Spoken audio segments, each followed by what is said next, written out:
Today we will be diving deep into the life of Gale Hawthorne, his good, his bad, and his transformation. To some readers, Gale is a revolutionary who did what had to be done. To others, he's deeply unlikable, a boy who turned dark because of all his anger and because of everything that was taken from him.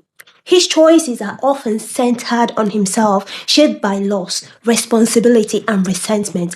And to many, he's simply the boy Katniss did not choose, and in their view, did not deserve to be chosen. Susan Collins wrote Gale as a very unhealthy but realistic character, and unhealthy characters are not written to be liked, because they make realistic choices in a fictional world.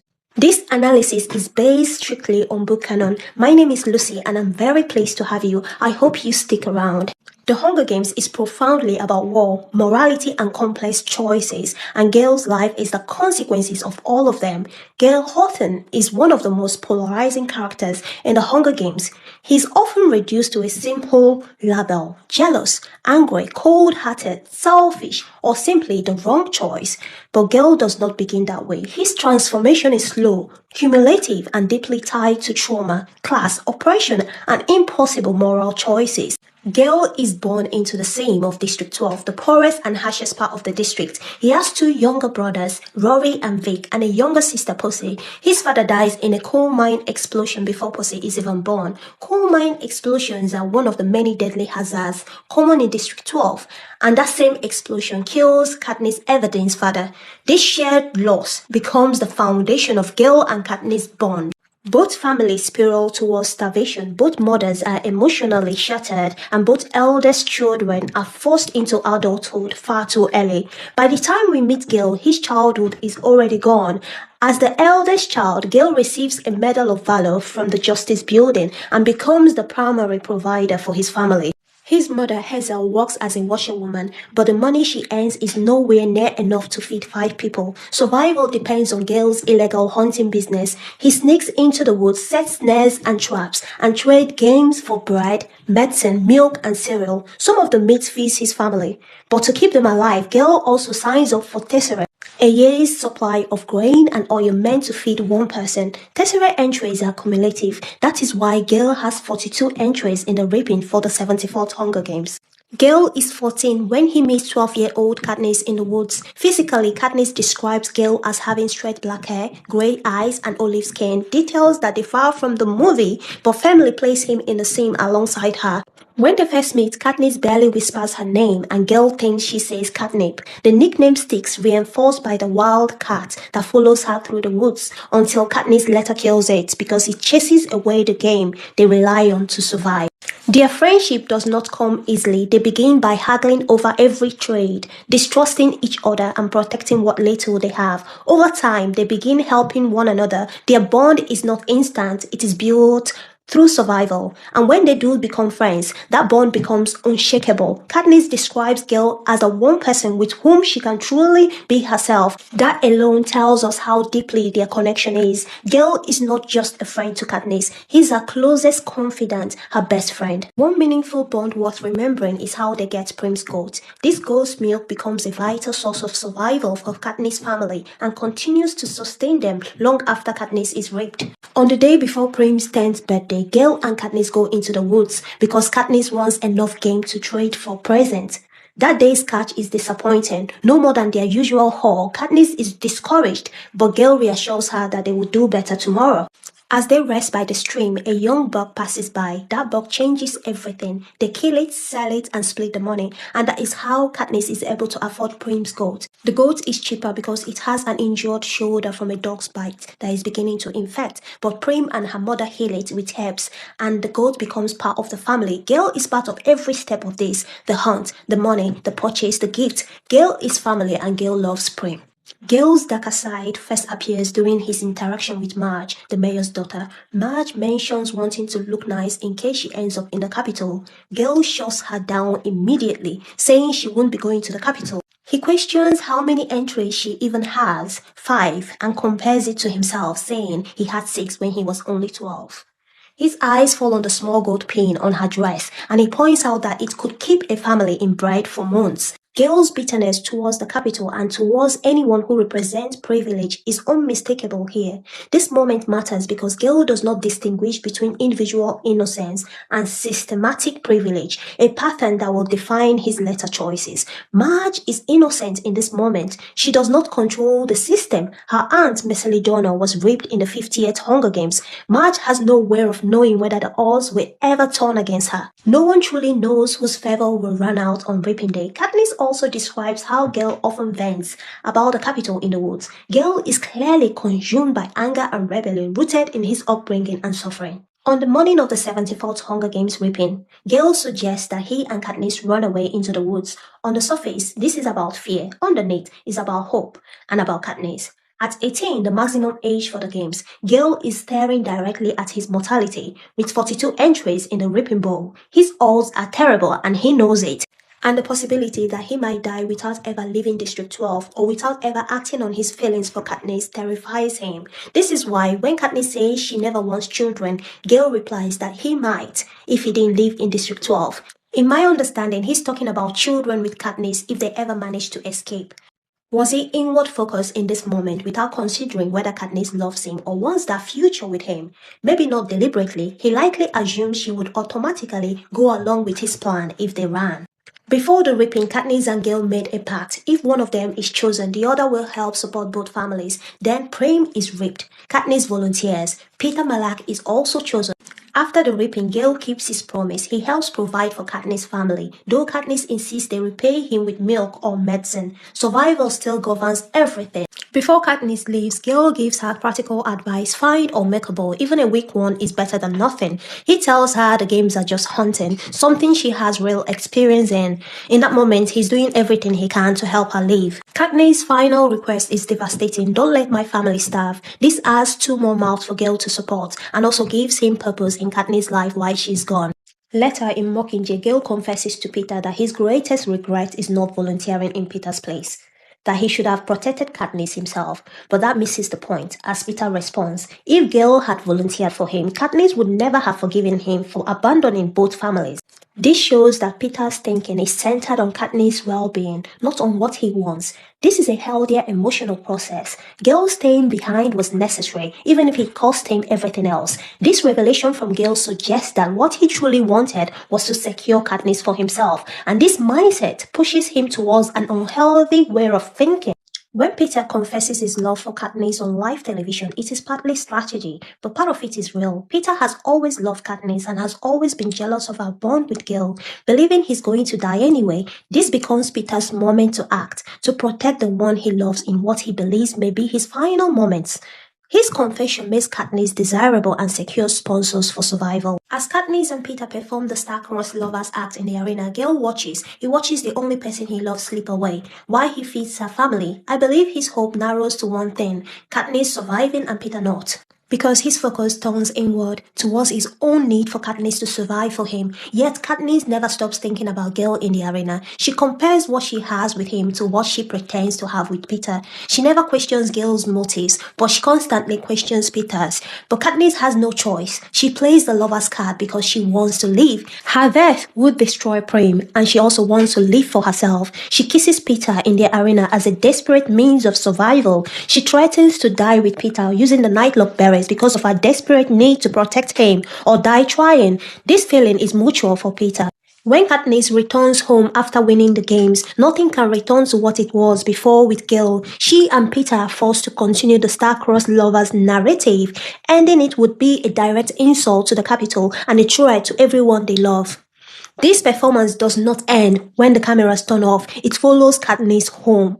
When she sees Gale again, the tension is immediate. Gale kisses her and says, I had to do that at least once. This is the moment he stops remaining silent about his feelings. When you look closely, Gale's anger towards Katniss is unnecessary. His feelings are hot, but he never communicated them. Katniss has just returned from extreme trauma, starvation, violence, near death, and psychological manipulation. What she needs from her best friend is peace and consolation. Instead, Gale brings intensity and unresolved emotion. In my interpretation from Gale's perspective, he does not fully understand the games the way Katniss does. He only sees what the Capitol allows the district to see. Many of Katniss' choices were never explained publicly. Only those inside the arena truly understand the pressure and consequences.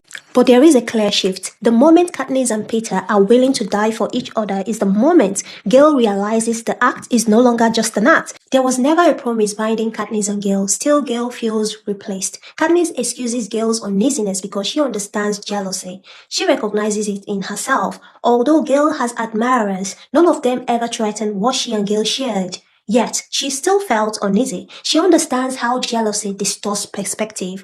This may be one of the reasons Katniss loved Gale more out of pity than passion, showing affection mainly when he's hurting. In District 12, their relationship was widely assumed to be one that would eventually end in marriage. I think Gale was consumed by this expectation, but after the games, Gale is quietly repositioned as Katniss' cousin. This is deliberate, a move to avoid dangerous interpretations that would not sit well with the Capitol. After the games, Katniss offers Gale money. What she has is more than enough to feed both families. Gale refuses, not a single coin. He has endured too much, and he despises the Capitol and anything tied to it. There is a profound irony here, one that foreshadows his end. Gale is too proud to accept the Capitol's money, yet he eventually becomes desperate enough to adopt the Capitol's morality. He rejects their currency, but in the end, he embraces their rule book of warfare. He refuses to be bought by them, only to be shaped by them. He may also reject the money because of how Katniss won, by choosing to die with Peter. To Gale, that choice contradicts his exclusive attachment to Katniss. He cannot bring himself to accept money tied to Peter and the games. This moment mirrors their past. Gale and Katniss always shared profit after selling game, but now Katniss and Peter share winnings from the Hunger Games. For Gale, taking part in that feels wrong, almost like betraying his singular loyalty to Katniss. This is where their emotional language stops aligning. Gale approaches the war through logic and outcome rather than emotional processing. When Katniss explains that her relationship with Peter was an act, it does not repair what has already fractured. They can no longer confide in each other the way they once did. Gale still tries to reserve Sundays to hunt with Katniss, but his life has already changed from what Katniss was used to. At 18, the same year as the ripping, he starts working in the coal mines. This single year brings a cascade of change, a dangerous new job, increased responsibility for Katniss' family, and the emotional burden of watching his best friend drift towards another man.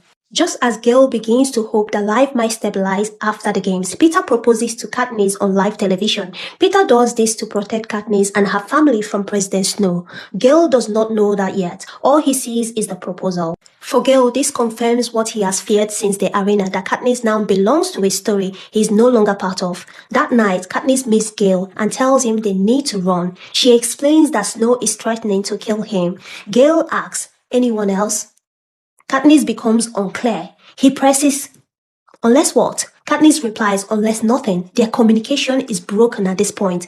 Gale is reeling from the engagement. Katniss no longer knows how to explain herself. The tension briefly lifts when she suggests they run away together. Gale becomes hopeful until he learns that Haymitch and Peter will be involved. That discovery angers him because, again, it goes against his need for exclusive attachment, a loyalty that no longer exists. When Katniss tells Gale that District 8 has risen up because of her actions, she sees it as a mistake. Gale sees opportunity. He's consumed by anger towards the Capitol and will retaliate the moment an opportunity arises. While Katniss thinks in terms of survival and escape, Gale thinks in terms of rebellion. His compassion is limited, but his vision is larger. He sees a future for the district and he's willing to play dirty even if lives must be sacrificed, so long as that future is achieved. Not just freedom for himself, but for everyone. Katniss ultimately decides to run with Peter, Haymitch and their families. Gale can join if he wants to, but events move faster than choice. Gale is caught with a talkie meant for trade, something that had always been routine under head peacekeeper Cray. What Gale does not know is that Cray has been replaced by Romulus Stride. The rules have changed. Gale is whipped. Katniss, Haymitch and Peter intervene. Katniss' mother treats Gale's wounds. During his recovery, Katniss promises never to leave again and kisses him. Susan Collins clearly writes Katniss as someone capable of loving both boys. This fuels Gale's growing attachment, but he later realizes something painful. Katniss only shows him affection when he's hurt. After the leadership change, District 12 tightens its grip. Hunting becomes impossible. The hub is burned. Starvation spreads. Gale's younger brother is forced to take Tesseract. This goes against everything Gale has worked for, giving his siblings a better chance of avoiding the reaping. This further fuels his desire for rebellion. But that desire has to be paused because increased security and starvation make District 12 the worst possible place to start an uprising. When it is announced that the victors will be reaped again for the 75th Hunger Games, Gale is devastated. He apologizes for choosing to stay behind earlier and begs Katniss to run away with him. This time she refuses. Her focus is on protecting Peter. Running no longer makes sense. Still, Gale supports them by teaching them how to make snares and traps, perhaps as an inclusive way of protecting Katniss. When Katniss destroys the arena in the 75th Hunger Games, District 12 loses power, the screens go black, within minutes bombs fall. Gale thinks of the middle, one of the few places not packed with old woods and coal dust-filled houses, and leaves people there. He cannot save everyone, but he forms a team that tears down the fence and leads over 800 people into the woods. He has 2 bows, arrows, and a hunting knife, a fishing net, and over 800 terrified people to feed. They survive for 3 days before District 13 arrives. District 13 takes in the survivors of District 12 after losing much of its population to a pox epidemic and widespread infertility. District 13 views the refugees not just as survivors, but as something necessary for its future. The people of District 12 are absorbed into a rigid, militarized system where survival comes at the cost of autonomy. Gale is the one who informs Katniss that District 12 is gone. That moment must be devastating for him, reliving everything he experienced, yet he still has to console a friend. When Katniss arrives in District 13, Gale is part of the team that escorts her back to the ruins of District 12. Returning is painful for him, but he goes anyway for Katniss and for the rebellion. Gale's response to trauma is painfully realistic. He becomes bitter, angry, and consumed by what the Capitol has taken from him. Anyone would fracture under that weight. But Gale responds with darkness and with a hunger for revenge. Still, he's not without moments of goodness. When Peter appears on television calling for a ceasefire, Gale explains to Katniss that Peter is still trying to protect her. That honesty matters. It is brave, even if part of it may be motivated by the hope that helping Katniss understand Peter will increase his own chances of being chosen. Katniss asks Gale to stay close as she becomes the Mockingjay. She knows she cannot do this alone. He's part of her anchor to the past. She also asks to hunt with him again. I interpret this not as romance, but as healing, an attempt to reconnect with the girl she was before the raping, before the cameras, before the war. To preserve the star-crossed lovers narrative, Gale remains publicly positioned as Katniss' cousin. Unity matters. The people of Panem believe Katniss is pregnant. Peter remains central to the rebellion. Gale must remain neutral. When Katniss asks that Peter be pardoned if they win the war, Gale is visibly unhappy. This suggests that much of his goodness towards Peter was conditional, tied to his hope of being chosen by Katniss. Gale has never been in the arena. He does not fully understand how the Capitol breaks people. With his mindset, he would rather die than perform for the Capitol. That same anger shapes his thinking and his solutions. He works with Beatty on weapons development and joins the mission to rescue Peter, Joanna, and Annie. Katniss fears this mission not because she doubts it, but because she is afraid of losing them both. When Peter returns, hijacked and tries to kill Katniss, she is shattered. Later, she volunteers to go to District 2, not because she wants to fight, but because she cannot sit with the truth that Peter may never recover. Gale offers to go with her. She refuses. He would make it harder to mourn Peter. Before Katniss leaves for District 2, Gale kisses her. She kisses him back, not out of clarity, but out of loneliness. When Gale asks what she's thinking, she admits she does not know. He says it feels like kissing someone who is drunk. It does not count. This is one of Gale's rare moments of integrity. He wants to be chosen fully or not at all. Later, Gale proposes destroying the North without allowing surrender. His reasoning is simple. District 12 was never given a choice. War to Gale requires thinking like the enemy.